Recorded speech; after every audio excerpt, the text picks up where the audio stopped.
Steve Phelps says that NASCAR could sell an equity stake of the sport in the future, and also says there's still a lot of optimism about a fourth or even fifth manufacturer joining NASCAR. What's going on, guys? It's Daniel, and welcome back to our video. We got some NASCAR and other sports stories discussed here today on the channel. Let's go ahead and just show them those really quickly. We're first going to take a look at a ton of paint schemes that have been revealed over the course of the last couple days. Let's go ahead and just show them them. The first paint scheme we're taking a look at is Michael McDowell's 2025 GoBowling.com schemes that we'll see in the truck race at Daytona on Friday night and at Watkins Glen in the Cup Series. I gotta say, one, great to see Go Bowling sponsor Michael McDowell in 2025. Both these schemes look really, really good, and they look really solid. Looking forward to seeing on the racetrack in 2025. The next paint scheme we're taking a look at is Jesse Iwuji's 2025 Sam Sarah scheme that we'll see in select races in 2025. Scheme looks alright in my opinion. Do like the colors overall of the scheme. I like the whitish look of it. I like the colors of it overall. Looking forward to seeing on the racetrack this year. The next paint scheme we're taking a look at is Kyle Seek's 2025 All-American Pool and Spa scheme that we'll see in 2025. Scheme is okay in my opinion, very similar to 2024 scheme. I think there's some good stuff with it too. Looking forward to on the racetrack this year. The next paint scheme we're taking a look at is Christopher Bell's 2025 Interstate Batteries in the Wall scheme that we'll see in the 2025 Daytona 500. Not a big fan of this meshing. I think there's too much contrast going on with this one. I don't like the Interstate Batteries look being put together with the wall. I don't know why they do this sometimes. It's not the best thing JGR is doing. Not my favorite scheme in my opinion. The next paint scheme we're taking a look at is Bijan McClaw's 2025 Hitchco scheme that we'll see in the Daytona 500. Scheme is okay in my opinion. Do like the simplicity of it. Do like the colors. It's alright. Looking forward to on the racetrack. Hopefully if you can make the Daytona 500. The next paint scheme we're taking a look at is Blaine Perkins' 2025 Werner scheme that we'll see in a majority races in 2025. Scheme looks very simple in my opinion, but it does look really, really clean. I like the yellow number. I like the colors on it. There's some good things about it too. Looking forward to on the racetrack this year. The next paint scheme we're taking a look at is Parker Kligerman's 2025 Big Machine Spike Cooler scheme that we'll see in the truck race on Daytona on Friday night. Scheme looks pretty nice in my opinion. Looks very similar to his Big Machine car he had in the Xfinity Series last year. Colors look really, really solid. Looking forward to on the racetrack this year. And the final paint scheme we're taking a look at is Cletus McFarland's 2025 Kinetic scheme that we'll see in the ARCA race at Daytona. I think this scheme looks pretty good in my opinion. Love the colors of it. I think Brett Jones Racing knocked this one out of the park. It does look really, really good. Like the colors, like I said. Looking forward to see on the racetrack this weekend at Daytona. And now we're going ahead and jump on to the next story of today's episode as we're talking about Billy Gibbons. As it was announced yesterday that Billy Gibbons will give the command for the Cup Series race at Atlanta next week. Billy Gibbons is the lead singer and guitarist of ZZ Top still to this day, and Billy Gibbons is someone who can bring a lot of energy to excitement, especially when it comes to big events. I think he's going to do a really, really good job giving the command. ZZ Top is not performing at Atlanta. He's just going to be there to give the command. I think he'll bring a lot of energy, and I think he'll bring a lot of excitement. Glad to see that he'll be giving the command for the Cup Series race at Atlanta.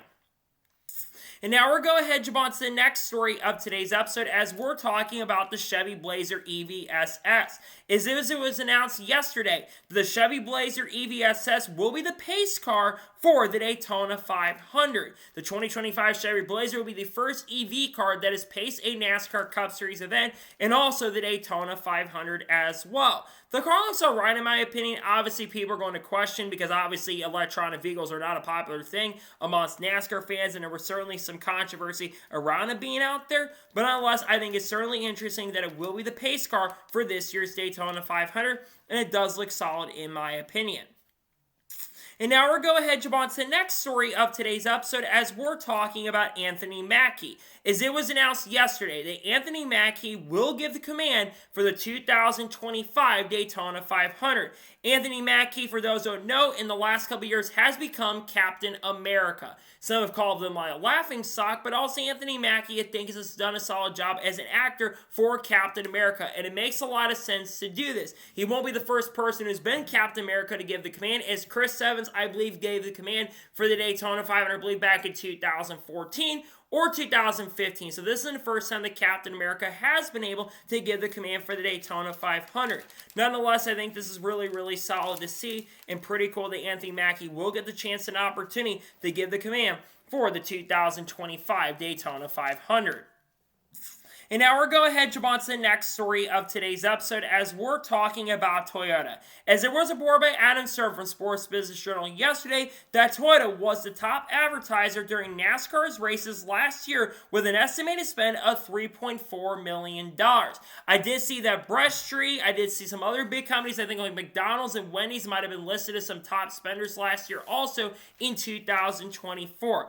This does not shock me or surprise me. Toyota, when it comes to how much money they spend, they're generally in the top. I think in 2023, they were one of the tops as well. I don't think they were the top in 2023. I think it might have been Breasttree or something like that, or Geico, I'm pretty sure. But Toyota being the top doesn't surprise me. You always see the Toyota ads, and they put a lot of money into trying to grow the sport and growing their brand and trying to get people to buy their own vehicles they sell on a week-by-week basis at their dealerships and their shops as well. It's going to be interesting to see what is the top spender and what's the biggest advertiser. Will Toyota continue holding that role in 2025, or is that going to change? That'll be something to watch out for as time progresses and goes on, but it's also, like I said, not surprising to see that it was the top advertiser at last year, I should say, and it might continue being that top advertiser once again in 2025.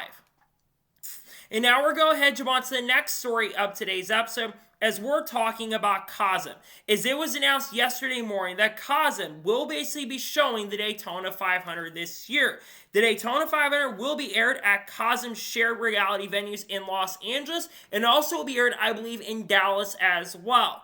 This is absolutely huge. Cosm, I think, is a roller coaster thing, I'm pretty sure, and a virtual reality thing that they've been doing for quite some time, and shared realities and all that kind of stuff. And we've been seeing this company grow across the United States especially. So I think it's really cool they're teaming up here and working with Cosm in 2025. I like seeing new brands come into the sport and work with the sport to try to grow in a pretty solid way. So all things considered, this is really, really exciting to see. Some pretty fun news to see for sure. And like I said, good to see them going and doing some new stuff for 2025, bringing Cosm in. Wonder what other stuff they're going to decide to do, because I think there's some other stuff they're probably working on going into 2025 and some other big things and other projects they're planning to do it in the not-so-distant future. And now we're going to head on to the next story of today's episode as we're talking about Iowa Speedway.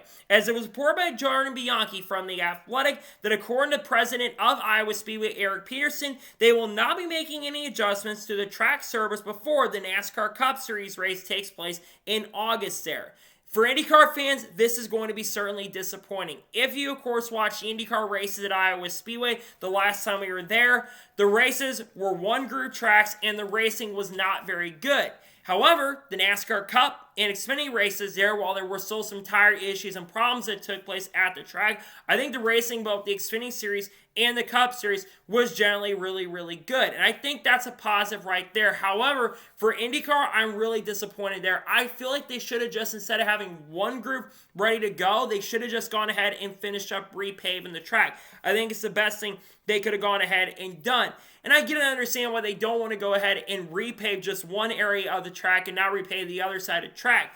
Down the road, I do think in the near future they're going to go ahead and repave it all together. I don't think you're just going to see them repave one section in the future. I think down the road you will see them repave the whole entire thing. But at this particular moment of point, I think they saw how successful the lower tier races were and for the Cup Series and the Xfinity Series. And again, it is disappointing for IndyCar, as I think IndyCar fans really wanted to see them go ahead and make changes to that. But at the same token, at the same time, I'm not surprised and shocked to see this news. It is a little disappointing for IndyCar, but I think it also in the same token and same time is not a bad thing. We want to continue doing the same thing they've been doing, because it was a very solid run when we ran at Iowa Speedway in the Cup Series and Xfinity Series last year. And now we're going ahead and jump on to the next story of today's episode as we're talking about Formula One. As there was a report by Adam Stern last night, the ESPN's exclusive negotiating window has expired without a deal set for 2026. And according to what's reported, it seems like that they are going to be seeking a major increase in how much money they are going to expand for the next TV deal starting in 2026. ESPN has been the home exclusive TV coverage for Formula One in the United States since 2018.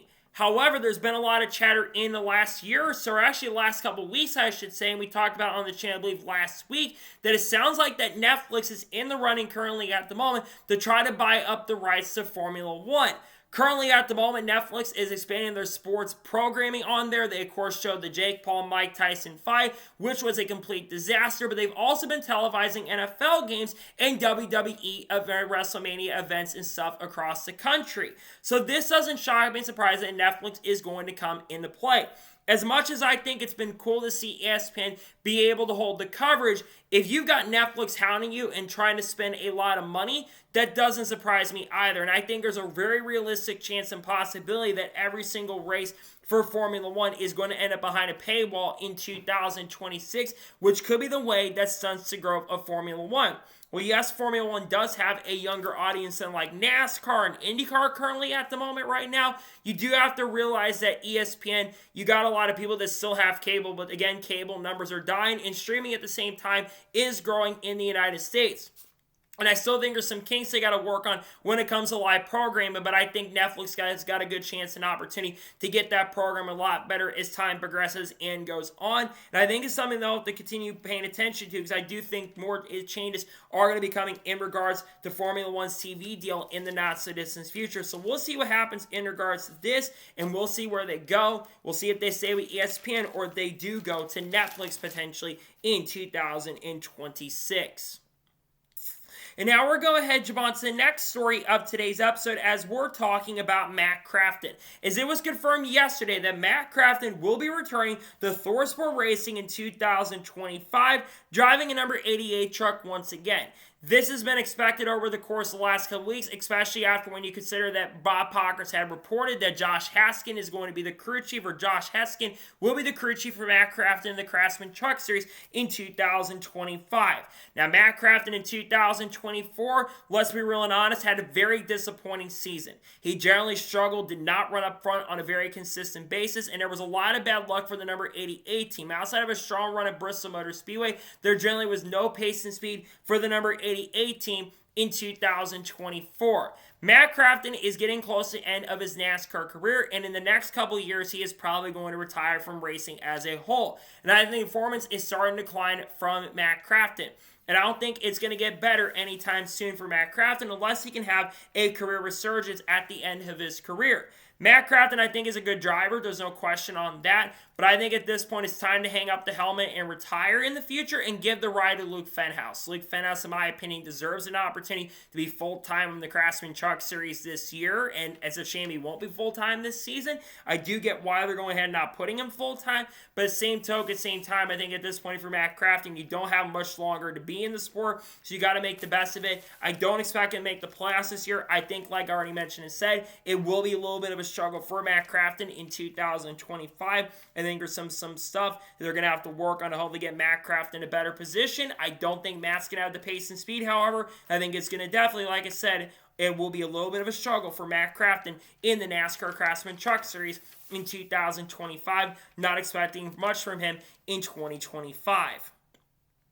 And now we're going ahead and jump on to the next story of today's episode as we're talking about Johnny Sauter. As it was announced yesterday afternoon that Johnny Sauter will drive the 66 for ThorSport Racing this weekend at Daytona International Speedway. This is not the most shocking and surprising news. Johnny Sauter's name has been mentioned as a possibility to drive on a part-time basis with ThorSport Racing in 2025. Now, the last time Johnny Sauter ran for ThorSport Racing, I think, was maybe back in 2023 when he drove one of the ThorSport Racing trucks. I think he went up against Haley Deegan a couple years ago, and I think there was some contact between both of them a few years ago. And he also made select starts in the Craftsman Truck Series for Nice Motorsports, including at Daytona International Speedway, where he had one of the strongest and fastest trucks on the track, but unfortunately got caught up in some incidents and wrecks and took himself out of contention to win the event at Daytona International Speedway. For Johnny Sauter, because of how good he's been at Daytona, I think he's got a solid chance and opportunity to win the Truck Series race at Daytona International Speedway this year. I think he will be a factor to win. The ThorSport Racing trucks have shown some good pace and speed, and I think that he'll definitely contend for a top 10, if not for a win or victory. It's a great opportunity for him, though. Again, I do think he'll have a solid run this time around, and I think with the pace and speed that ThorSport Racing trucks have shown in the last couple of years, I think it will be a very fun year for him. I think he will make more starts than just this run at Daytona with the team, and nonetheless, I think it'll be fun to see what he can do this weekend at Daytona. I think he's got a really good chance and opportunity this Friday evening to have a really good opportunity and shot to be a major factor in series contender to win the Truck Series opener at Daytona this weekend. We'll see what he can do with ThorSport Racing this weekend. I think he will definitely be a factor, though, to go and pick up the victory. And now we're going to jump on to the next story of today's episode as we're talking about DGM Racing. As it was announced yesterday evening that DGM Racing has officially formed a strategic alliance with Jesse Iwuji Motorsports. DGM Racing has already announced 3 cars they will have for 2025. CJ McLaughlin is going to drive the number 92 car this weekend at Daytona National Speedway, and other drivers are expected to get behind the wheel of that car this year. Ryan Ellis is going to drive full-time in the number 71 car this season, and the number 91 will be mostly driven by Josh Walicki, with other drivers sprinkled throughout the year. Now, this is a little bit controversial because of the person joining up, and that is Jesse Iwuji. Jesse Iwuji, we all kind of remember when he drove in the NASCAR Xfinity Series and the Truck Series as well, and he really struggled. He wasn't up to pace and speed. He got into a lot of incidents and a lot of crashes. He basically had to miss a lot of qualifying runs because of the fact he had to go skip for naval commitments, and generally just didn't do a really good job as a driver. Now, as an owner, I don't really question him. Jesse Iwuji had brought some people in like Kyle Weatherman, and that's what gave Kyle Weatherman the opportunity to go to a team like DGM Racing a couple years ago, where he ended up being full-time for the most part in 2024. We don't know what the future Kyle Weatherman is currently at the moment. If Jesse Iwuji is not getting behind the wheel of the team, I've got no issue with this. But if he gets behind the wheel, man, I do think that it will be a little bit of a struggle for this program. I just don't see that Jesse Iwuji bringing so much to the table unless Emmitt Smith's involved, which Emmitt Smith can help bring sponsorship and funding. You look at DGM Racing as a whole, however, I think this team is in a decent and solid position going into the year, and I do think that there is a decent opportunity here for this team to really grow, especially if Emmitt Smith is going to be involved with this program this year in some way when it comes to the sponsorship side. But if, like I said, Jesse Iwuji gets behind the wheel, I think it will be a little bit of a struggle. I'm not sure if any Cup guys will get behind the wheel of this program at any point this season, but it's an interesting move in my opinion. Jesse Iwuji is back in the sport. He's a nice guy, but wasn't the best race car driver out there, and I don't want to see him behind the wheel, because otherwise I think a lot of fans will be really disappointing and not happy about it. I hope he doesn't get behind the wheel and focuses on the ownership side of things with the program in 2025. And now we're going to jump on to the next story of today's episode as we're talking about Christian Rose. As it was announced yesterday that Christian Rose, as unexpectedly, will not be full-time with Nice Motorsports in the Crafton Truck Series in 2025 in the number 44 truck. Due to sponsorship issues with the team and not having a full season sponsor for this year, he will be only part-time with the program in 2025, and it's unknown at this point what races Christian Rose is going to end up doing in 2025. Now, Bailey Curry, who was expected to drive part-time for Nice Motorsports the number 41 truck this year, he will be the interim driver for the foreseeable future and will step up to the plate and drive the 44 truck for probably most of the year this year. Look, let's start with Christian Rose. Obviously, really disappointing news, especially this late in the season. We've seen this before, though, with a lot of sponsors over the years. Sometimes you have sponsorship ready to go and you're set for a season. And then sometimes that sponsor is going to go ahead and pull the rug out from under you and you don't have that sponsor at all going into the season, and then they have to make an unfortunate decision to cut you. I do feel bad for Christian Rose on that point. That being said, the driver that's substituting for him, no offense to Christian, but Bailey Currey is overall a much better driver than Christian Rose. Yes, Bailey Currey did not have a great season in 2024. It was a little bit of a disaster season for Nice Motorsports across the board. But this isn't the first time we've seen drivers in Nice Motorsports get cut in the past. Bailey Currey's kind of an example of this. Bailey had a little bit of sponsorship for the year from Mass Owl Technologies, but unfortunately they pulled the sponsorship from under the rug a little bit on him, and he did not get to run full-time this year. But it seems like now with this news of Christian not going to be full-time, it seems like there's a good chance that we could see Bailey full-time this year. I don't think it's the end of the road for Christian in the Crafton Truck Series. I do think you're going to see him make at least a few starts with the program this year, and I think he definitely has a good chance to be competitive if he can get out there. But I think for Christian, it's going to be a tall order. He has not made a lot of Truck Series starts, and the few starts he made last year with AM Racing or the last couple of years, he kind of was underwhelming, unfortunately, and it's kind of been underwhelming in ARCA competition as well. But again, I do feel bad for Christian on this news because I know he was really, really excited. He had the seat fitting done. He had a lot of things ready to go for 2025. But unfortunately, sometimes bad luck will come your way. Again, I do feel terrible for Christian because I know he was excited for the season. But unfortunately, he will have to sit on the sidelines currently at the moment. Hopefully, they can get it resolved so we can see him have the opportunity to race in the NASCAR Craftsman Truck Series in 2025. And now we're going to head jump on to the next story of today's episode as we're talking about Ty Majeski. As it was confirmed yesterday that Ty Majeski will once again return to ThorSport Racing in the NASCAR Craftsman Truck Series in 2025, driving a number 98 truck. Ty Majeski comes into 2025 as a defending Truck Series champion after winning at Phoenix and picking up 2 or 3 victories in 2024.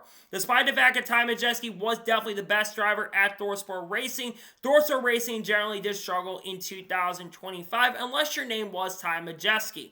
Ty Majeski going into 2025 is definitely going to be one of the favorites to win the championship, with drivers like Christian Eckes and Nick Sanchez and Daniel Dye moving up to the NASCAR Xfinity Series full-time this season. He's going to have less competition that he is going to have to deal with. And we know that Ty Majeski is really strong on flatter ovals and also has been pretty solid at super speedways, especially when it comes to qualifying. I do think that Ty Majeski is going to have a solid year. I don't see him going into 2025 unless, say, I don't see him going in this year and winning like 4 or 5 races. I don't see that from Ty Majeski. I think he's going to be super consistent, and I think he'll get a couple wins, probably around 2 to 3 wins this year. And I think it's very likely he will have the opportunity to go back to Phoenix and try to win back-to-back championships. But there's a lot of really good competition in the Craftsman Truck Series this year. Guys like Chandler Smith, Corey Heim, who I expect to win the most races this year. Lane Riggs, who is going to be really strong in his sophomore season. Caden Honeycutt, who I do expect to be really good in his sophomore season as a full-time rookie this year. Andres Perez is coming in this year. Connor Mosak's coming in. Ben Rose is back this year with the team. So I think that it's going to be a solid season. Of course, Jake Garcia, too, is back in the 13 truck, who really struggled in 2024.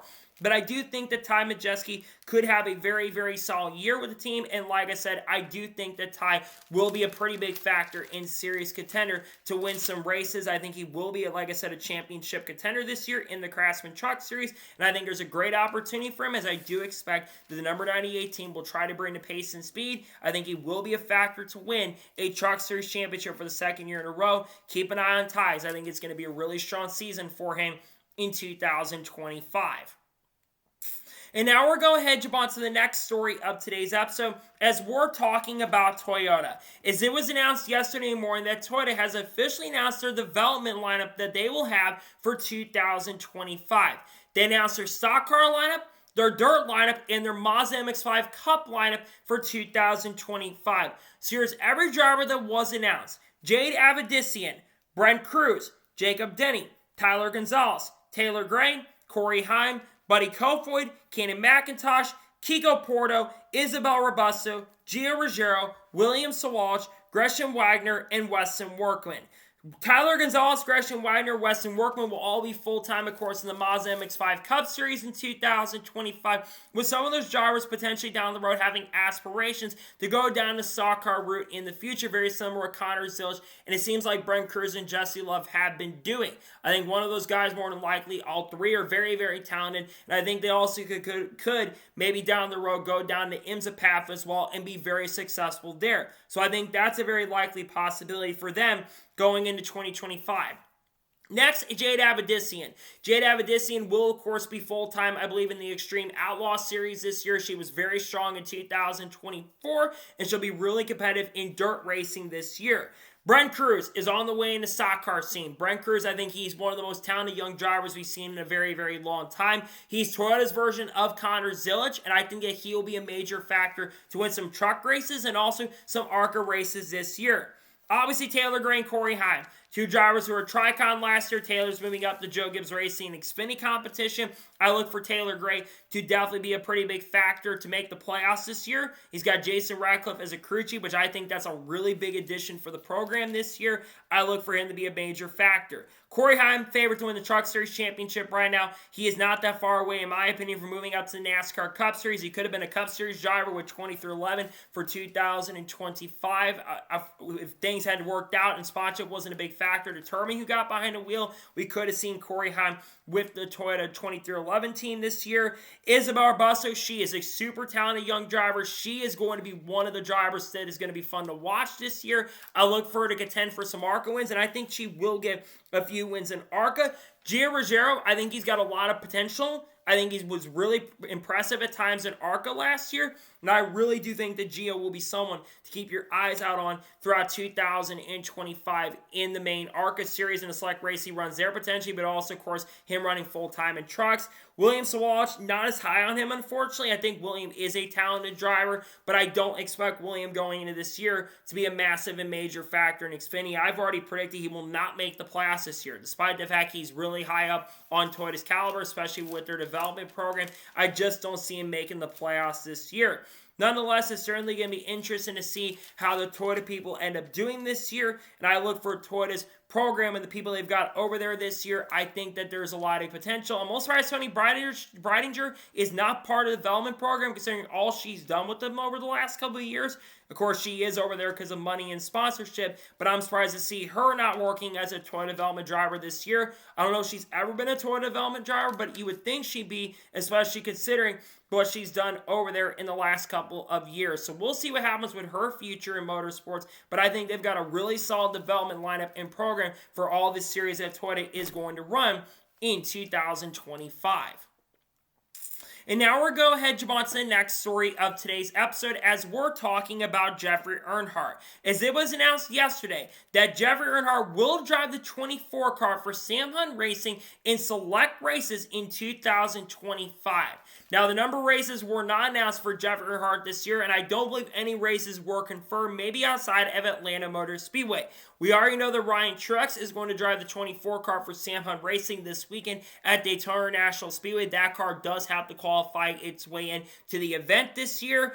I do think that we're going to see that car qualify in with Ryan Truex. But going back to Jeffrey Earnhart, it's good to see that Jeffrey does have a good opportunity. I think while Sam Hunt Racing did take a little bit of step backwards in 2024 compared to where they were in 2023, I still think they were very, very much solid contenders last year. And I look for Jeffrey to have a really good opportunity to contend for at least some top 10s and even top 5s as well. And if he's in a super speedway, you got to watch out for him. Anyone with the Earnhardt name generally runs really, really well at super speedways. You go back to 2022 when he drove the number 3 car for RCR with Larry McReynolds as a crew chief and RCR backing, and he did an exceptional job in that car. I think that Jeffrey will be very interesting to watch. I think he's definitely at a little bit of a crossroads at this point. There's no denying that. I think it's going to be definitely interesting to see what happens with him going into this year, and we'll see what he can do in 2025 with the Sam Hunt Racing organization. For the 24 car, like I said, Ryan Truex will be behind the wheel. The rest of the lineup has still not been determined at this point for this year. I do think, though, that Jeffrey will be a pretty big factor, like I said, at Super Speedway-esque tracks. And it's good to see that Sam Hunt is bringing a second car out, and it seems like it's not just going to be for a few races this year. I do think, especially with the funding that Jeffrey has, I'm predicting around 5 to 10 starts for Jeffrey this year in that car. I would also say that I do expect Corey Hahn to be behind the wheel of that car at some point this year, probably for a ton of races, and I even would expect a Cup driver like Tyler Reddick to get behind the wheel. I thought maybe John Hunter was going to get behind the wheel, but John Hunter has said recently he does not have any Xfinity Series starts scheduled for this year, especially in the All-Star car at Joe Gibbs Racing, so I think that his full focus is on the Cup Series getting better, which I think for him that's the best thing he could do. But for Jeffrey, I think he'll get a couple top 15s. I think he could get an occasional top 10 in the NASCAR Xfinity Series this year. So we'll see what Jeffrey can do over Sam Hunt Racing in 2025. But I think he'll be very, very solid. I think he'll be very much a fun driver to keep your eyes out on throughout the 2025 season, and we'll see what he can do in select races. Maybe down the road, if he can get full funding and sponsorship, we could see him get the chance and opportunity to be full-time with a team like Sam Hunt Racing. We'll see what he can do, and we'll see if Jeffrey can be a factor in serious contender with the Sam Hunt Racing team in select races in 2025. And now we're going ahead to jump on to the next story of today's episode as we're talking about the Championship 5. Now, a couple days ago on Actions Detrimental, we basically kicked off the season for Actions Detrimental, which is Denny Hamlin's podcast. And Denny Hamlin was talking about a lot of potential changes that happened for 2025, all the big rule changes that took place this year, and also talked about some dirty rumors that he has heard very recently. According to what he said on his podcast, he had heard a dirty rumor from a source and someone from NASCAR that NASCAR has been rumored at one point to potentially be having a Championship 5. He said, no, that is not the way to do it. You are going the wrong direction. Don't make it super easy to get into a Championship 4, especially with the one race championship. Make it more exclusive. He also explained what he'd like to see, like a 10 race chase down the road, which I completely agree. And I gotta say this. I don't think that Denny Hamlin is making this up. I understand that people are going to say that here, but Denny Hamlin probably has heard this from somebody in the industry who has kind of proposed this. I have seen a lot of people propose their own playoff formats. I've seen 3 race rounds. I've seen 5 race rounds. Full season formats. 10 race rounds like we did with the Chase. Nobody's been asking for a Championship 5. Why in the world would NASCAR even bring this up? And why would executives in the industry, especially after how bad the season ended last year, why would they decide to go ahead and talk about these changes? There is no reason that it should be easier to contend for a championship. If you've got more people getting in and running for a one-race championship, it continues to limit the exclusivity and basically the legendariness and legitimacy of the championship. Again, I think a 10-race chase would be the best way if we're going to keep playoffs around. A 10-race chase with the top 12 drivers in the standings in the regular season, no winning or in BS that we've seen recently. That's what I think really, really needs to change. And I don't want to see NASCAR bring up a 5-race, one-race championship. Most people that even like the system that NASCAR has, they don't like the one-race championship. We can't crown a one-race championship. There's too many outside factors. This is not the Super Bowl for crying out loud. The Super Bowl, you're playing against one team. Yes, a lot of different players. You're playing against one team. In NASCAR, you're going up against 35, sometimes 36 or 37 different competitors. There's too many outside variables, and it can sometimes be way too and extremely, extremely random. So I really don't understand why NASCAR thinks this would be the way to go. I don't want to see a Championship 5. This would be a terrible look for the sport as a whole, and NASCAR would look incredibly foolish if they decided to go ahead and go to a Championship 5. Do I think that this is realistically going to happen? Probably not at this point, but you really never know. It is NASCAR, right? And when it comes to changes, there is going to be a lot of talk. And this is going to be one of the biggest talking points that will be talked about throughout the season, especially after how Joe Logano won the championship last year, despite the fact that guys like Kyle Larson, Chase Elliott, and even guys that missed the playoffs last year, that being like Bubba Wallace and of course Ross Chastain and Chris Buescher, they were all objectively better than Joey Logano. And then of course you had other guys that were definitely could have made the Final Four like Christopher Bell, and Christopher Bell feels like he got cheated last year. So I really hope and pray that NASCAR doesn't go to a championship 5. I really hope they come to their senses, especially after how last season ended. I don't think anybody wants to see another driver be added to a championship race. That doesn't really matter at the end of things and at the end of the day. Fans are tired of the one-race championships, and they want the season to matter a lot more than it currently does. And unfortunately, with what NASCAR is proposing and what they want to do, I don't think it's the way to go personally. It's the wrong direction to go, but I'm worried the NASCAR is going to go this direction, and that's disappointing. But again, it's NASCAR, so it's not the most shocking and surprising thing. I'm not shocked by this or surprised that NASCAR might go this direction, but it would be the wrong direction to go for NASCAR, in my honest opinion. And now we're going to go ahead and jump on to the first of two major stories in today's episode as we're talking about OEMs. Now, we've talked about this on the channel quite a bit, but NASCAR has been talking for a long time about adding another manufacturer. And it feels like we've been talking about adding a new manufacturer in the sport, it seems like over the course of the last 4 or 5 years, really.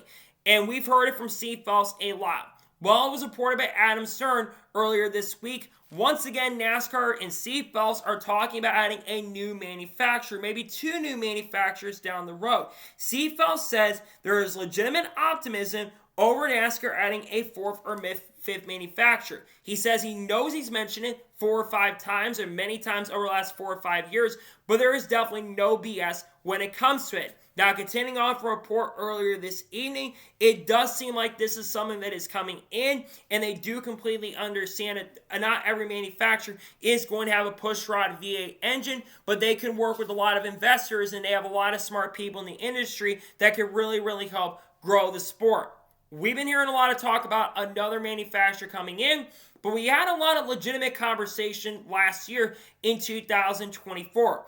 There were 2 big name manufacturers that were heavily rumored to be looking to go over there. One of them is Honda. We've heard the rumors of Honda coming to NASCAR since probably the mid-2010s, and heavily Toyota was that Japanese manufacturer that ended up joining NASCAR in a pretty big way.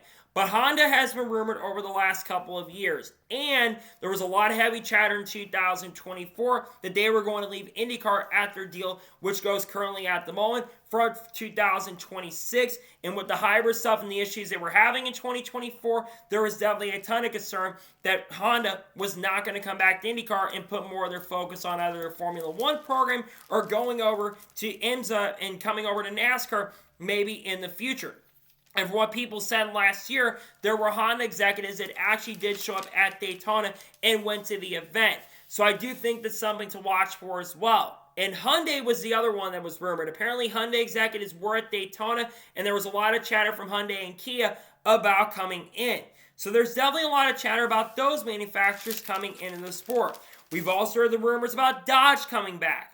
Dodge has been rumored at one point to be coming back a few years ago. Steve Phelps brought this up, and Steve O'Donnell and those guys brought it up. They were having deep talks with Dodge. RFK was in the talks and conversations of going over there to Dodge in the future. There was talk about Nissan as well a couple years ago, but that never really went anywhere at this point. So, let's say if this ends up coming true, and they do somehow find a way to add a new manufacturer in the coming years. I think the most likely manufacturer you would see, if there's only one, is Honda. Honda, I think, wants to go global. I think they want to globally expand, and they want to go to a different platform down the road and go to different things. They've got a lot of focus on Acura with the IMSA program in IndyCar currently at the moment. But if things don't get fully approved over there in the land of other motorsports like IndyCar, and they can't fix the problems for the new car that's coming in the next couple of years, trust me, I do think that you'll see some changes over there at Honda, but it seems like Honda is at least a little more happier currently at the moment. I think Hyundai's a really good option, and Dodge is a great option as well. Now, obviously, there could be more engine formulas coming into play, and that's a big thing that has been talked about, is the fact that we could see a new engine formula come in if NASCAR decides to go ahead to a new car, or even because there's been talk about a Generation 8 car as well. one of the big goals with this next-gen car is to attract a new manufacturer, which again, I think is definitely certainly possible for 2026 or 27. Now, if a new manufacturer was to come into the sport, it would not be approved until 2026, 27. That would be the earliest. They have to have the new body approved for 2027 by the middle of September of this year. So we'll see what happens in regards to that. Teams that could switch over there, Spire, I think with their Cadillac stuff, they're not going to switch from GM products at this point. So Bob Pockrass mentioned RFK and Trackhouse. RFK doesn't surprise me, consider rumors about them going to Dodge when they were coming in, but Trackhouse also not surprising either, right? Trackhouse Racing has certainly been interested in looking to maybe switch up things. There was a lot of talk about Trackhouse getting involved with the Indy 500. They're in heavy talks of going to the Indy 500 in the future. We know they're looking to do that here soon. So I think that's certainly something to keep your eyes out on as well. I think Trackhouse, especially with their global expansion, what they're doing currently at the moment, yes, they've got a really big affiliation with Chevrolet, and they're one of the top Chevrolet teams, but they're not going to be the number one top team. If they can find a big group over there, the manufacturer can find a pretty big group to really, really work over there, I certainly could see a new manufacturer coming in down the road. But again, we just keep hearing about this new manufacturer coming in, and we haven't heard anything official at this point. But if we do get a new manufacturer here in the next couple of years, the most likely manufacturer that will end up joining, in my opinion, is most likely going to be Honda. We'll have to wait and see what manufacturer does, in fact, end up joining the sport over the course of the next couple years. And now we're going ahead and jump on to the final major story of today's episode as we're talking about NASCAR selling. Now, I did a video covering the story on the channel yesterday, but it was reported by Adam Stern yesterday afternoon that Steve Phelps says that NASCAR could sell an equity stake of the company for the first time in history in the coming years, and that he thinks the sport needs to pick up the pace on global expansion. This is not the first time we've heard rumblings and rumors about NASCAR selling off a ton of the sport. Going all the way back to 2018, there was a lot of talk, I think, about Comcast looking to buy into the sport in an equity stake. And also there were rumors about Liberty Media coming in and working and buying up a stake in the sport. But those are rumors at the time and nothing official. But now you've got actual words from the current person running the sport, Steve Phelps. You've got words coming from his mouth about an equity stake coming into play. Now, obviously, this is not NASCAR selling everything outright. The France family is still going to own a majority of the company, and most likely they would only be selling off a minority stake of the sport. I think this is really, really huge because the France family has been ruling NASCAR with an iron fist over the course of the last 75 to 76 years at this point, and they want to continue doing that down the road.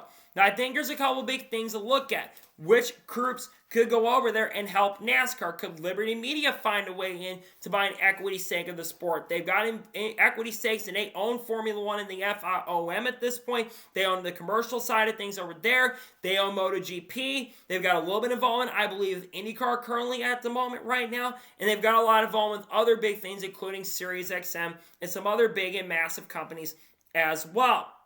So that's who I think could be it. And then you think about Saudi Arabia. There's talk about Saudi NASCAR going over to Saudi Arabia. I wouldn't rule out the possibility of the Saudis getting involved in buying up a stake in the sport. I don't want to see that, trust me, but I think there's definitely some talk and conversation about that becoming a major, major factor. And I think another big reason to look at it is the lawsuit currently going on at the moment between NASCAR 2311 and Front Row.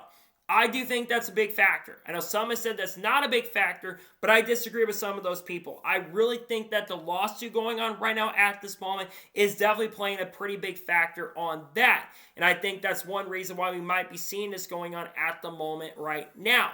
As for NASCAR selling, it's not going to be going away, and it's probably going to be a couple years before we do get a person to buy an equity stake into the sport. But I do think it's going to happen in the near future. I think by the end of this decade, you're going to have someone come in and buy a small equity stake into the sport going into the future. And I think that's something very interesting. If the person that comes and buys in can help rejuvenate the sport and grow the sport in a pretty massive and major, major way, I think that would absolutely be very, very huge. Could it be 2311 Front Row doing it? That would be absolutely wild and crazy, but I wouldn't rule out that possibility as well.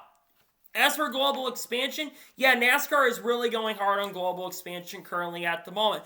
They've been talking about expanding globally over the course of the last couple years. But it seems like those talks about going and expanding across the world have been picking up in recent years. Like I mentioned a minute ago, there's been a lot of talk about NASCAR going to that new Qadiyah circuit in Saudi Arabia by the end of the decade, which I think a lot of fans would not like to go to the Qadiyah circuit because a lot of people, especially NASCAR fans, are not the biggest fans of Saudi Arabia.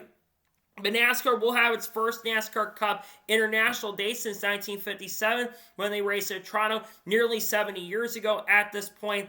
And they, of course, have been doing Xfinity races down there at Auto John Redondo Rodriguez track, but it's been nearly 20 years since that happened. There's a lot of chatter about NASCAR going to Canada. They almost had a Canada race here in 2025 along with the Mexico race, and they also almost in 2025, and there's Sauter talk currently at the moment, the NASCAR could be looking to expand to go to Interlagos in 2026. So that's a big talking point also currently at the moment as well.